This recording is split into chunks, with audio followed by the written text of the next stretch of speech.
Ladies and gentlemen, and this is When Nature Gets a Little Too Creative by the channel Casual Geographics. Here's another Casual Geographic video. It's been a while since I did a Casual Geographic video, I guess. I try to do frequently, but I'm pretty sure I miss 2 or 3 of the latest one. So I think this is literally the latest one a few days ago, right? Yeah. When nature gets a little too creative. I know there are, really ridiculous ways, nature is really creative in a way. Like certain mothers of animal, somehow, realize like one is their children, one is not. But sometimes it becomes too tricky because predators somehow, evolved in a way they mask themselves to be, the prey. So mother doesn't realize which of this one of the children, and it's just fucking really weird, right? I think cheetahs' children, right? Cheetahs' children look like, I don't know what they look like. They look like some other animal, furry animal, just so predators doesn't snatch them or something like that. Which is really, really creative by the nature. Evolution is so fucking awesome, right? When you really see it. Right, let's watch it. Remember, if you like my reaction, don't forget to subscribe, check out the links under this link in the description, check out the classic with the Inkajinia.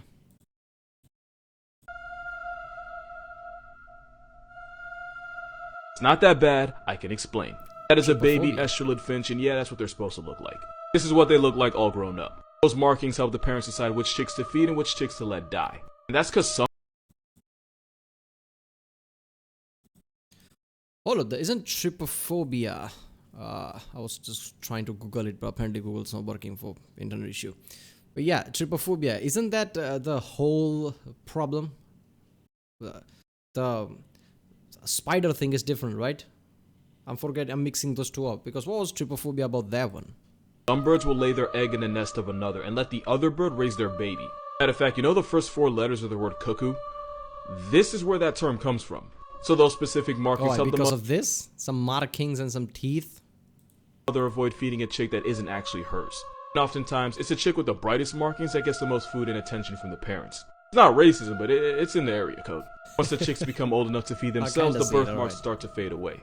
Only problem is some brood parasite chicks have evolved to have similar markings to the others, which tricks the parents into feeding them as well. Oh yeah, which usually screws the other demigorgons in the nest in the process. I remember from Tier Zoo video that there are certain parasite birds, right? Who literally goes to some lazy birds apparently or something like that. Who literally goes to some other bird's nest, mask themselves like that just so they can, freeload, I guess.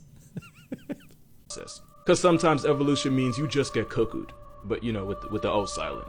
Moral of this video, work smarter, not harder. Here's a quick vision test. You have 3 seconds to find it, starting now. Hold up there. What you talking about?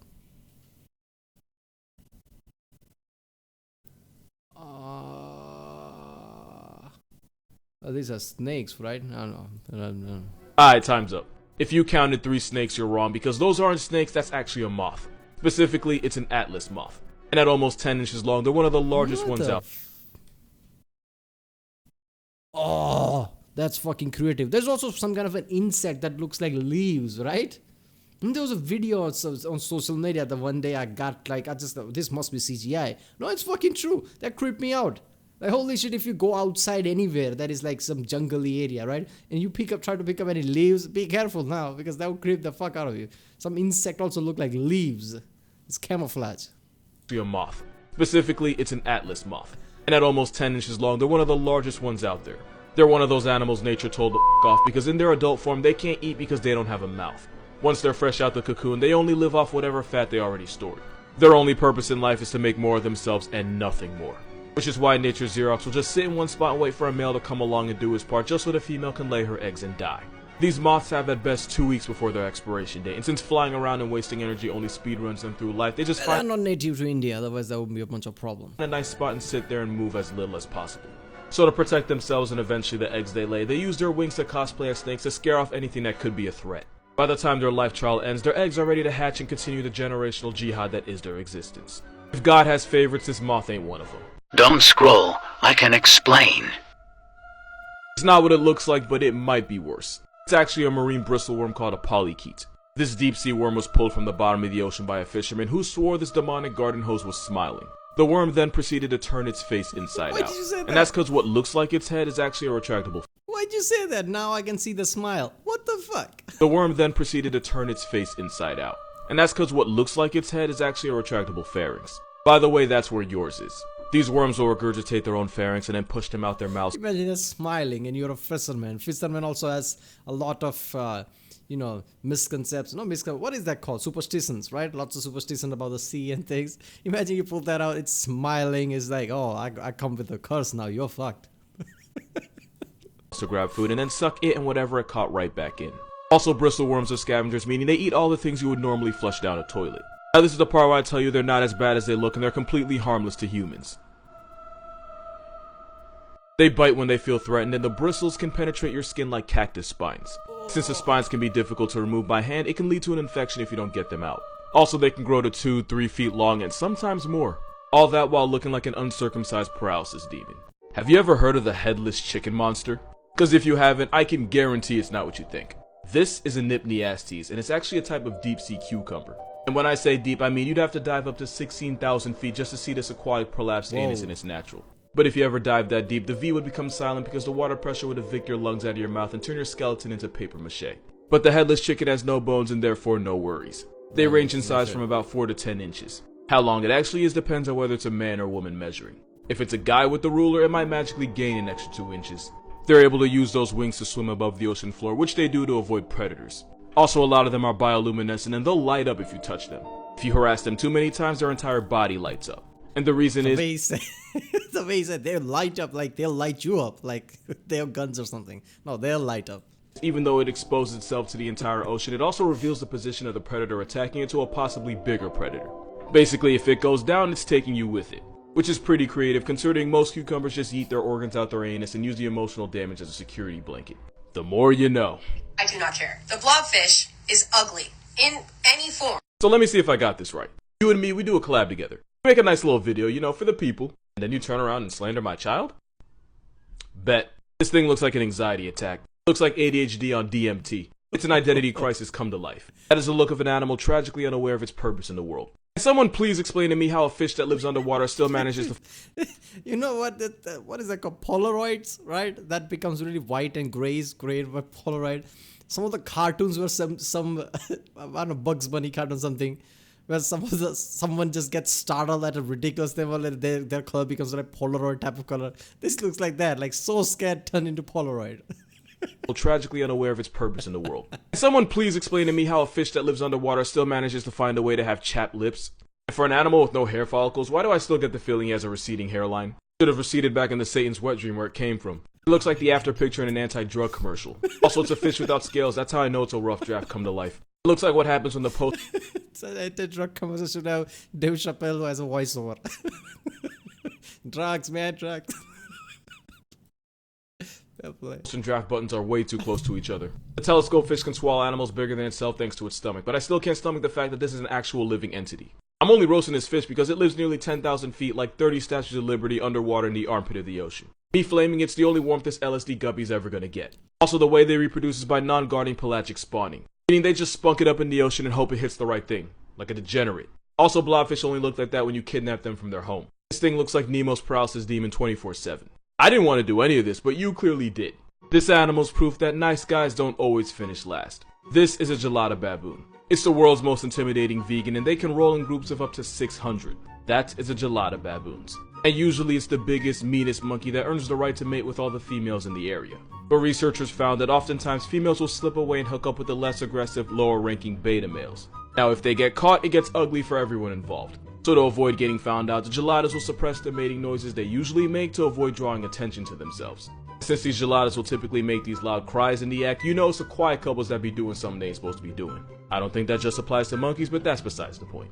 The beta male will only fix the female's plumbing when he's at least 70 feet away from the dominant male. Researchers also found that cheating couples that were caught and confronted ended up doing it again but being more secretive about it. And it turns out females are starting to lose interest in the hyper-aggressive alpha macho males and paying more attention to the nicer, respectful beta males. Again, we could easily not be talking So they are like humans, huh? about monkeys here. And apparently these nicer males will do things like groom her and even babysit the children of other monkeys just to earn her approval. Moral of this video, can't call it simping if it works. This panda finessed... It's not much of simping though. Alright. This is so fucking awesome. I mean, look, there are lots of Pixar Disney movies that talk about different insect, fish, animals and make them, give them, I don't know, Chris Rock or whatever narratives, right? And create this kind of a homey feeling with every single story. It's always nice somehow, right? Nature has stories like this that you can actually make it into a movie, create this kind of a whole storyline, and at the core of it, it would be somewhat true. I mean, look, take this story, right? There's a alpha macho man, and obviously, her woman monkey, basically, she slips away to some nicer guy. You can build a story with that and create some kind of Disney movie. That would be so good, and people will be like, "Oh, look at that! This is somewhat realistic too." Everybody by pretending to be pregnant, and here's how. Pandas are horrendously bad at being themselves. So when a panda gets pregnant, the zoo will do everything in its power to make sure the little panda fetus lives long enough to actually be born. So when a panda at the Chengdu research base is expecting, she gets her own air-conditioned room, 24/7 care, and extra fruits, bamboo, and buns. And when a 6-year-old female was expected to add another panda to the population, they did a live broadcast just so people could watch. Because I guess some people are into that. Except it never happened. She was never pregnant. Even though for 2 months she had all the signs of being pregnant, including eating more and moving around less. Some experts believe these barcode bears will purposely continue these pregnancy behaviors if they notice it gets some special attention. And with her quality of life improving, she wasn't about to give that up. In her defense, there is a reason for this. Pandas have one of the shortest windows to get pregnant. I think it's something like 72 hours out of the whole year. Like out of 365 days, pandas only have one long weekend to get it done. Since pandas have such a small opportunity to have kids, they'll prepare for a baby just in case. Which doesn't really cost them much because again, preparing just means eating more and doing less. So what people think happened is that hormones made the she panda instinctively get ready for a baby that wasn't there. But when she realized the world was better to her when— Or maybe she realized that maybe she saw somebody like some other panda eating more and doing these certain patterns get them more attention. So they just thought that doing this type of certain thing like eating more somehow pleases the human. So they would give you air conditioning. I don't know. It could be something so simple because sometimes we try to find complexity, right? And also just alternative answer, like maybe they were preparing for the another pregnancy or something. But it could be something simple as just noticing something, right? And I don't know if pandas have that kind of brain or not. I don't know where they line up in the brain scale of the how much brain they have. But they could have just noticed that somebody eating more and doing certain thing got them more attention with ACs and thing, air conditioning and everything. So maybe they just start to eat more, thinking they'll get air conditioning as well. When she did, she just kept it up. I can't say I blame her. I've seen people lie worse to get less. This is why you don't fly drones in Australia. Why? Somebody. One of the biggest threats to an Australian way of life is the wedge-tailed eagle. Look at those eyes. You came to the wrong neighborhood, boy. They're the largest birds of prey down under and can have a wingspan of 7.5 feet. Which makes this bird a Yao Ming long. 7.5. One of these steroid tweeties allegedly had a wingspan of over 9 feet, and I'm only saying allegedly for my own mental health. They're insanely territorial and will attack virtually anything with a pulse. That includes this man's $80,000 drone that got falcon punched out of the sky. That's an NYU tuition's worth of drone that got put in a pack. These birds have been known to run fades with sheep. $80,000 drone? Did he say that right? Anything with a pulse. That includes this man's $80,000 drone that got falcon punched out of the sky. That's an NYU tuition's worth of drone that got put in a pack. These birds have been known to run fades with sheep, kangaroos, dingoes, 18-wheelers, children. If there wasn't a picture, nobody'd ever believe it. And if you ever go paragliding in Australia, just know you're playing Russian roulette with a shack-sized Jurassic reject. Moral of this video, Australia is just Satan's jungle gym. If I gave you 100 guesses, you still probably wouldn't guess the animal that cost this man his leg. So the story goes, in 2014, a wild animal was terrorizing a local village and charging at anyone that got too close. While trying to capture it, officials chased the panicking animal onto the property of this man, Juan Chi. The animal immediately attacked him, brutally mauling him, and at one point crushed his right leg in its jaws. Juan described the mauling as easily the most painful thing he had ever experienced in his life. Villagers were able to get the beast off him, and the man was rushed to the hospital where he underwent 7 hours of surgery to save his leg, which looked like it was hanging on by a thread. Even after 8 surgeries and months in the hospital, Juan was told that there was a chance his leg would still have to be amputated. All that because he picked the wrong day to be near a panda. Yeah, a panda did this. Side note, I feel like y'all forget that panda bears are still very much bears. But what you might not know is because pandas spend 10 to 16 hours of their lives eating bamboo every single day, they have some of the strongest jaws of any mammal. For reference, it's the same reason gorillas technically have a stronger bite than grizzlies. And it's why a motivated panda can make your arms see-through. And because bears usually go for the lower body, panda fades have resulted in torn ligaments, broken ankles, broken legs, and even ruptured tendons. Moral of this video: never trust an animal with the color scheme of a barcode, they're usually on demon timing. Friendly reminder that wow, that is so true, isn't never it? trust. I just remember all Casual Geographic videos where he talked about all these different animals. This is so true. It's an animal with the color scheme of a barcode. They're usually on demon timing. Yeah. Friendly reminder that no matter how bad life gets, you will never be this snail. This is Jeremy. Jeremy was a garden snail with a mutation that made his shell coil to the left instead of the right. And because his organs were also in the wrong direction, he couldn't mate with other snails. And scientists spent years, like actual years, trying to find another lefty snail so Jeremy wouldn't have to die alone. There was even a viral hashtag #LeftySnail to help find Jeremy another. Eventually they found two possible options, one from England, one from Spain, all with the same 1 in a million lefty mutation. But then the two snails ignored Jeremy and started mating with each other instead. In people's terms, it's like if The Bachelor ended in an orgy that he wasn't invited to. The two snails made about 300 babies together, and Jeremy was responsible for exactly none of them. Eventually, Jeremy was able to find another partner, and this time he did make it to the end zone. Then he died, and none of his 56 alleged children had his mutation. I say alleged because it turns out his partner actually mated with snails before him, so we have no way of knowing how many of the children were actually his. Rest in peace, Jeremy, because God knows he ain't get to when he was alive. Seriously, oh my god, that is so fucked up. How many of the children? Oh, that's a sad story to end to, but then again, this is Casual Geographic. It's not really happy, homey Disney Channel. This was a really good video. I really enjoyed every single clip from this, right? The last one was really fucking sad, oh my god. Started with the bird thing with the trypophobia. I'm pretty sure that's the whole thing. I could be wrong about that. But then, that's $80,000 fucking drone? What was that drone? $80,000? I mean, that is just fucking ridiculous. Imagine him, what would they be thinking? Like, $80,000 going to drain. I'm pretty sure he's going to try to repair it and probably will repair it. Nobody's going to like, oh, that's 80,000 gone. Nobody's going to do that. Come on. Alright, if you like my reaction, don't forget to subscribe. Check out the reaction. There's a link in the description. Check out the cards, check out the cards, and yeah, I'll see you next time.